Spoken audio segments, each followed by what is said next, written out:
मुंबई की एक कोर्ट ने पूर्व सेबी प्रमुख माधवीपुरी बुच और अन्य 5 लोगों के खिलाफ शेयर बाजार में कथित धोखाधड़ी और नियम उल्लंघन के आरोप में एफआईआर दर्ज करने का आदेश दिया है। आपको बता दें, माधवीपुरी बुच का सेबी प्रमुख का कार्यकाल 28 फरवरी को ही समाप्त हुआ है और उनकी जगह ओडिशा कैडर के आईएएस तुहिन कांत पांडे को नया सेबी प्रमुख बनाया गया है, जिनका कार्यकाल 3 साल तक का रहेगा।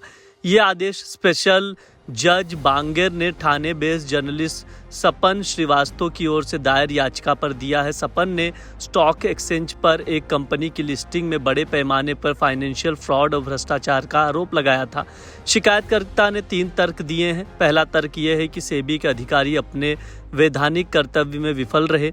दूसरा यह है कि बाजार में हेराफेरी करने दी गई, इससे निवेशकों को नुकसान हुआ। तीसरा है कि नियमों को पूरा नहीं करने वाली कंपनियों की लिस्टिंग की अनुमति दी गई। माधवी बुच ने जो भी किया वो सरकार के संरक्षण में किया। इसके पीछे देश की सरकार का पूरा संरक्षण था, क्योंकि उनके सामने सारे तथ्य आने के बावजूद उनको सेबी प्रमुख के पद से नहीं हटाया गया। और ये आशंका हम लोगों ने उस वक्त जताई थी कि जो इस देश के छोटे निवेशक हैं वो आने वाले दिनों में बर्बाद होंगे, उनका पैसा डूबेगा।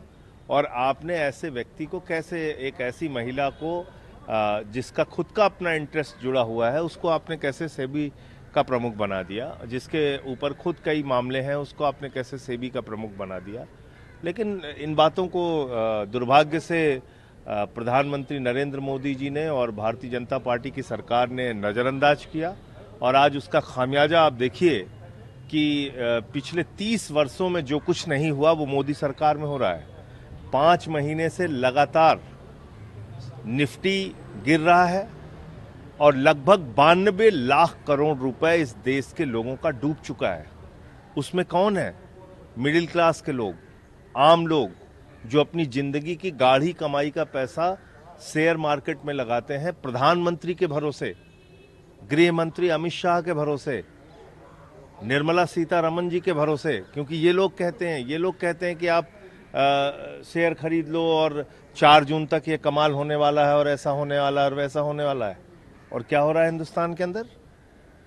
देश की मार्केट, देश की अर्थव्यवस्था पूरी तरीके से बैठ चुकी है और इसमें 5 महीने में देश के लोगों का 92 लाख करोड़ रुपए डूब गया। कोई जवाबदेही है? 30 साल का रिकॉर्ड टूट गया। कोई जवाबदेही है? देश के प्रधानमंत्री ने आके कुछ बोला? वित्त मंत्री निर्मला सीतारमण जी ने कुछ बोला? लोगों का पैसा डूब रहा है, डूबता रहे। आर्थिक असमानता इस देश में 100 सालों में जितनी नहीं रही वो अब है। तो खाली दिन रात मीडिया के जरिए गुणगान करने से ये देश आगे नहीं बढ़ेगा। वास्तविकता से हमें रूबरू होना पड़ेगा। जो जमीन की सच्चाई है उससे हमें रूबरू होना पड़ेगा। आपको बता दें, बुच ने अपना करियर 1989 में आईसीआईसीआई बैंक से शुरू किया था। 2007 से 2009 तक आईसीआईसीआई बैंक में एग्जीक्यूटिव डायरेक्टर थी। वो फरवरी 2009 से मई 2011 तक आईसीआईसीआई सिक्योरिटीज़ की मैनेजिंग डायरेक्टर और सीईओ थी। 2011 में सिंगापुर चली गई और वहाँ उन्होंने ग्रेटर पैसिफिक कैपिटल में काम किया। माधवी के पास फाइनेंशियल सेक्टर में 30 सालों का लंबा अनुभव है।